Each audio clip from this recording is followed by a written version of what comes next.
इकडे नाही ना, अमरजी चांगलं बोलतायत आणि नाही ऐका, तुम्ही थांबवा. अरे ऐका ना जरा, ऐका ना. अरे ऐका हो, एक मिनिट ऐका हो. तुम्ही मागाशी एक घोषणा दिली, काय होती अमरजींच्या बाबतीत? अमरजी काय नाही काय बोललात? आगे बढो.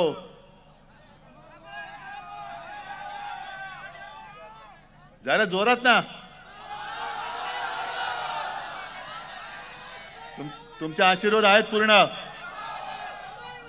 नक्की. कारण मी थोडंसं वेळेचं भान राखून मला पण थोडं निघावं लागतंय. पण हा माणूस मला अभिमान वाटला, खरंच अभिमान वाटला. अमरजी, तुम्ही ज्या तडफेने बोलतात, अरे असं असतं मर्द पाहिजे ना आपल्याला. मर्द पाहिजे की नुसता शेपट्या घालणारा पाहिजे? नांग्या टाकणारा नकोय, नांग्या ठेचणारा पाहिजे. आणि आजपर्यंत जे झालंय, अरे त्याला बोलू द्या. अरे ऐका बरं, मी 5 मिनिटं बोलतो आणि निघतो.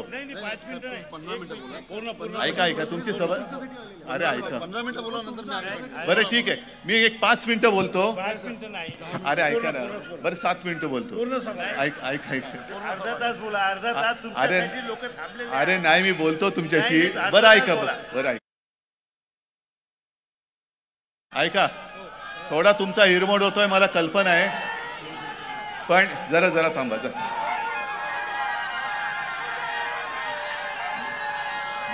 जरा थांबा.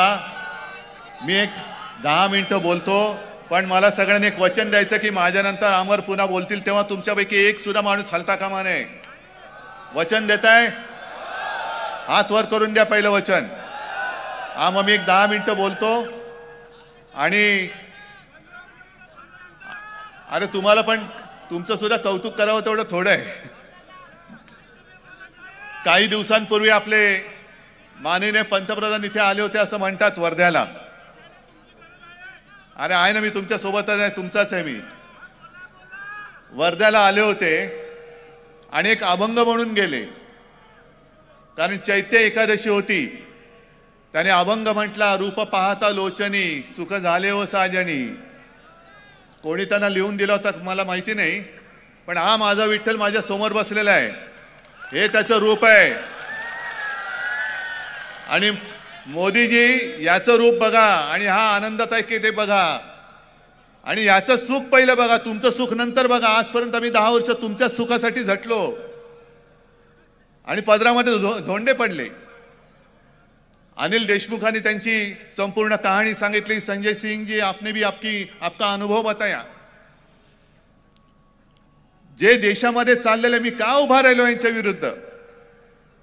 अरे गद्दारांना 50 खोके मिळाले, मी जर गेलो असतो मला किती मिळाले असते? पण मला ते खोके नकोयत. मला हे माझं वैभव आहे, हे माझं ऐश्वर्य आहे. आणि मोदीजी, तुम्ही किती प्रयत्न केला तरी याच्यावरती तुमचा जीएसटी लागू नाही होऊ शकत. आजपर्यंत तुम्ही अनेक अत्यंत वाईट प्रकाराने राजकारण केलं. आजपर्यंत कधी देशामध्ये असं वातावरण निर्माण नव्हतं झालं जे आज तुम्ही केलेलं आहे. मी काय धर्माचा प्रचार करायला आलेलो नाही, पण हिंदुत्व म्हणून तुम्ही याला म्हणतायत. तुम्ही संपूर्ण जगामध्ये भारत देश आणि हिंदुत्व बदनाम करून टाकलेला आहात. ज्या पद्धतीने तुम्ही एकेकाला तुरुंगात टाकता आहात, अरविंद केजरीवालना टाकलं, हेमंत सोरेनना टाकलं, जगामध्ये देशाची बदनामी झाली. आणि संपूर्ण देशात ही जी एक जुलमशाही चाललेली आहे, संविधान बदलण्याच्या यांची स्वप्न पडलेली आहेत, घटना बदलणार. मग आम्ही काय नुसते नाकर्त्यासारखे बघत बसणार? मी आजपर्यंत कधी वर्धा लोकसभेमध्ये आलो नव्हतो, कारण वर्धा लोकसभा आम्ही कधी लढलोच नव्हतो. मित्रपक्षाला दिली होती. आज मी पुन्हा मित्रपक्षालाच जागा दिली, पण मित्रपक्ष विजयी करण्यासाठी स्वतः या वर्धामध्ये आलेलो आहे.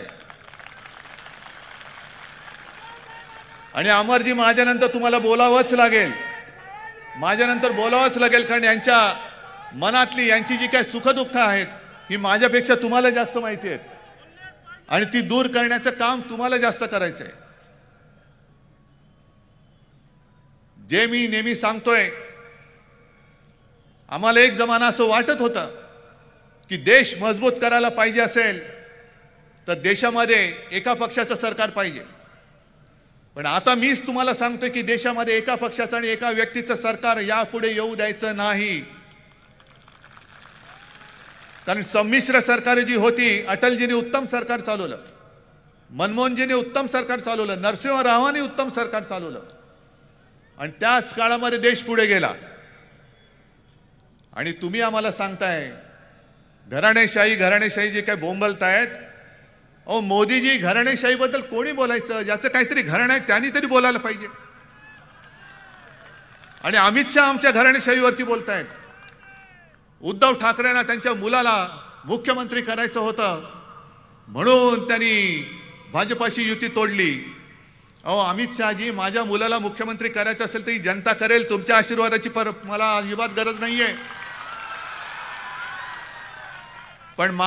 पण मुख्यमंत्री पद म्हणजे क्रिकेट कंट्रोल बोर्डाचं अध्यक्षपद नाही, जे तुम्ही जय शाहला तिकडे बसवले तसं ते अध्यक्षपद नाहीये. त्याच्यासाठी निवडणूक घ्यावी लागते आणि ही जनता ठरवणार आहे. आज मी तुमच्या समोर आलेलो आहे. शिवसेनेची गद्दारी झालेली आहे. शिवसेनेचं चिन्ह, नाव मोदी आणि शहानी त्यांचे जे चाकर आहेत निवडणूक आयोग, त्यांच्या माध्यमातून गद्दारानं दिलेलं आहे. मी तुमच्या न्यायालयात आलेलो, मी तुमच्याकडे न्याय मागायला आलेलो आहे. न्याय देणार आहात की नाही तुम्ही मला, ते मी तुम्हाला विचारायला आलेलो आहे. याच वर्ध्यामध्ये नरेंद्र मोदी बोलले होते की उद्धव ठाकरेची सेना ही नकली सेना आहे. तुम्ही इकडे जमलायत, किती शिवसैनिक आहात, किती नकली आहेत. हेच ते हात मोदीजी, याच हाताने तुम्हाला दिल्लीचं तख्त दाखवलं होतं. तेच हात आता तुम्हाला दिल्लीच्या तख्तावरून खाली खेचल्याशिवाय राहणार नाहीत. आणि ज्या पद्धतीने निवडणूक आयोगाचा तुम्ही गैरवापर करता आहात. अरे ठीक आहे, उद्धव ठाकरेंनी म्हणे बाळासाहेबांचे विचार सोडले, एक तरी विचार सोडलाय की मी तुम्हाला विचारतोय. जो माझ्या महाराष्ट्राच्या हिताच्या आड येईल त्याला आडवा केल्याशिवाय राहणार नाही, हे बाळासाहेबांची शिकवण घेऊन मी पुढे चाललेलो आहे. आता तुम्ही जर का म्हणजे ते आडवे येणार असतील तर त्यांना सुद्धा सफा चाट करण्याचं काम सुद्धा, पवित्र काम तुम्हाला करावं लागेल. आणि काल मी एक पत्रकार परिषद घेतली, तुम्हाला माहिती आहे, पाहिलेत? काय विषय होता?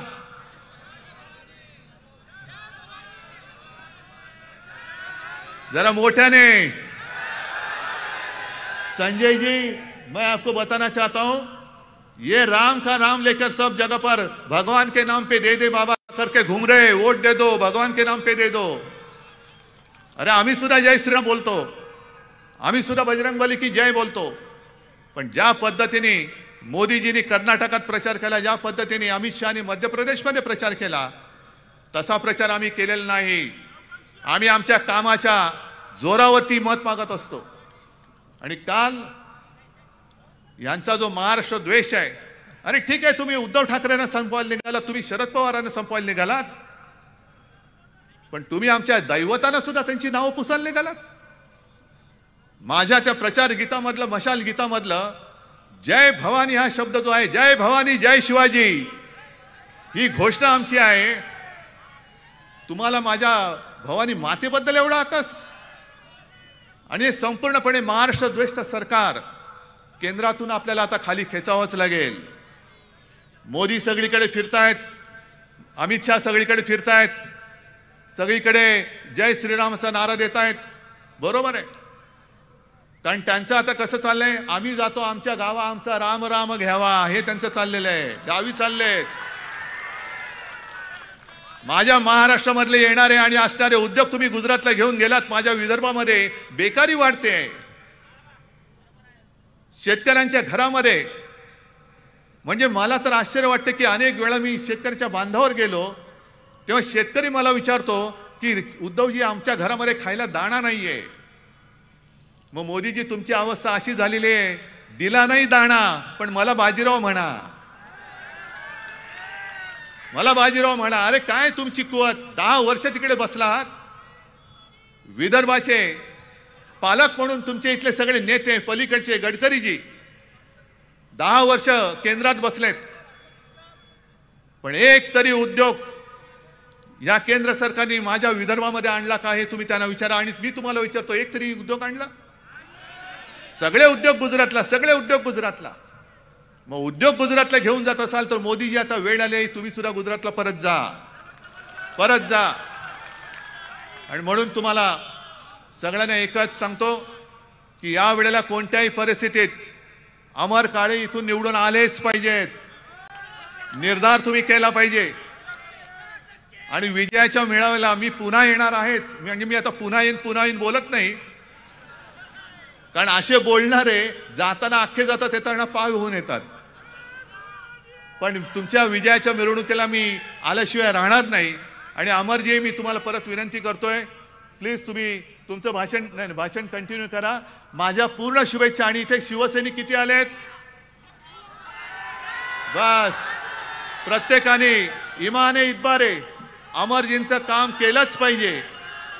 आणि अमरजी आपला माणूस आहे, याला विजयी केल्याशिवाय आता शिवसैनिक स्वस्थ बसणार नाही. ही शपथ घ्या.